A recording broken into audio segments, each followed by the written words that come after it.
Good evening, all of you. My name is Shamuraji Kolle from Vision Academy, Class 8. Today's my topic is aquatic life and its habitat.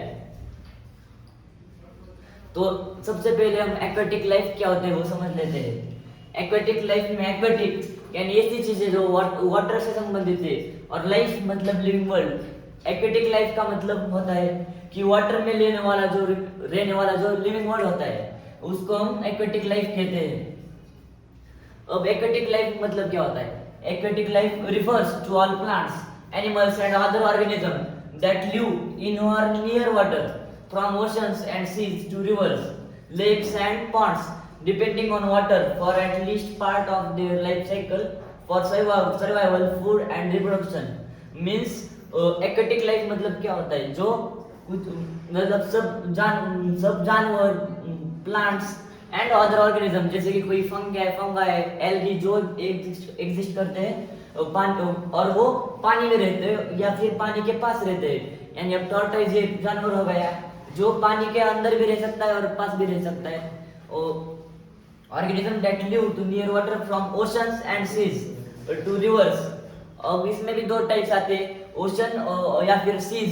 इनका जो water होता है उसमें salt का मात्रा बहुत ज्यादा होती है। इसकी वजह से जो ओशन और सीज में जो जानवर रहते हैं उनका हैबिटेट अलग होता है। रिवर, लेक्स, पॉन्ड्स, इनमें जो ऑर्गेनिजम्स रहते हैं उनका हैबिटेट अलग होता है। अब ओशन एंड सीज में जो ऑर्गेनिजम्स रहते हैं उनको हम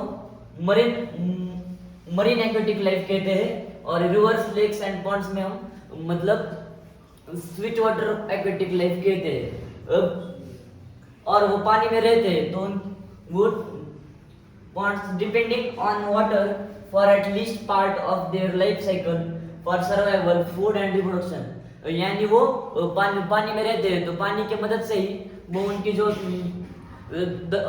हर रोज की उनके जो नीड्स होती है उनको पूरा करते हैं। यानी उनका खाना हो गया या फिर उनका रिप्रोडक्शन हो गया या फिर देयर कुछ उनके कुछ लाइफ साइकिल्स होते हैं, उन सब के लिए वो इस पर डिपेंड होते हैं।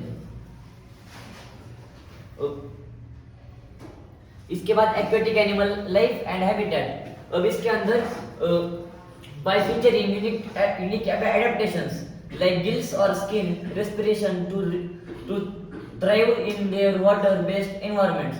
मतलब एक्वेटिक एनिमल्स जो होते हैं उनके अंदर ऐसा एडेप्टेशन किया जाता है जिसकी वजह से वो पानी में रह सकते हैं। तो by featuring unique adaptation like gill और स्किन, यानी उनके अंदर हम देखते हैं कि फ्रॉग जो एनिमल होता है उसको वो पानी में भी रह सकता है और वो जमीन पे भी रह सकता है। तो उसके अंदर ये एडेप्टेशन होता है कि जो उसकी स्किन होती है यानी जो क्यूटिकल होती है उससे वो रिस्पिरेशन कर सकता है, और जो फिशेस होती है उनके पास जो गिल्स होते हैं उससे भी वो उनका मतलब जो रिस्पिरेशन होता है वो कैरी करते, रिस्पिरेशन क्या प्रोसेस डन करते। तो उसके बाद aquatic animals are varied by factors such as salinity, depth, temperature and flow.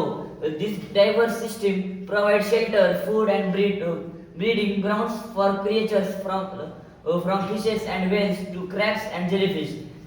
यानी जो एक्वेटिक एनिमल्स होते हैं उनके अंदर बहुत ज़्यादा वैरायटी होती है, और कुछ ऐसे भी फैक्टर्स होते हैं जैसे कि salinity, depth, temperature and flow. This diverse system provide shelter, मतलब जो वैरायटी होती है उसको ऐसे चीजें शेल्टर प्रोवाइड करती है, और उनसे ही वो जो एक्वेटिक एनिमल्स या होते हैं जो उनके लिए फूड और ब्रीडिंग ग्राउंड्स तैयार करते हैं।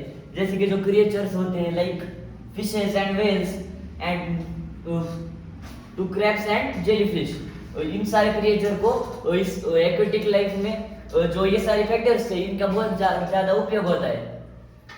तो उसके बाद aqua plant life. Aqua plant life क्या होता है?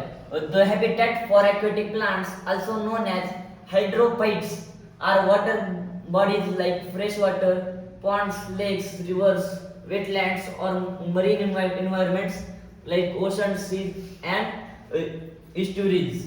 The habitat for aquatic plants also known as hydrophytes। अब हाइड्रोफाइट्स मतलब क्या होता है? जो ऐसा ऐसे तरह का स्पेशल हैबिटेट जो एक्वेटिक प्लांट्स के लिए होता है उसको हम हाइड्रोफाइट्स कहते हैं।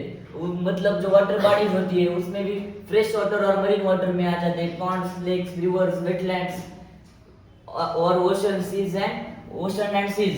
उसके बाद aquatic plants adapt to water life with flexible streams, air filled tissues. यानी मतलब जो कुछ कुछ स्पेशल टाइप्स के जो प्लांट्स होते हैं उनके अंदर फ्लेक्सिबल और एयर फिल्ड स्टेम्स होते हैं, उनकी मदद से वो क्या करते हैं, जो उनके अंदर स्टीम के अंदर जब हवा भरी हुई होगी तो उनके जो स्टीम्स हो गए वो जमीन के ऊपर तैर सकते हैं, क्योंकि उसकी डेंसिटी कम होती है पानी से, तो वो ऊपर तैर सकते हैं। Tissues for air and tissues air and chyma for buoyancy and specialized leaves floating dissected to maximum sunlight and gas exchange। यानी जो प्लांट्स होते वो उनके इस हैबिटेट में रहकर उनके वो सनलाइट और गैस एक्सचेंज कर कर उनका रेस्पिरेशन जैसा प्रोसेस करते हैं। तो ये होता है aqua plant life and habitat.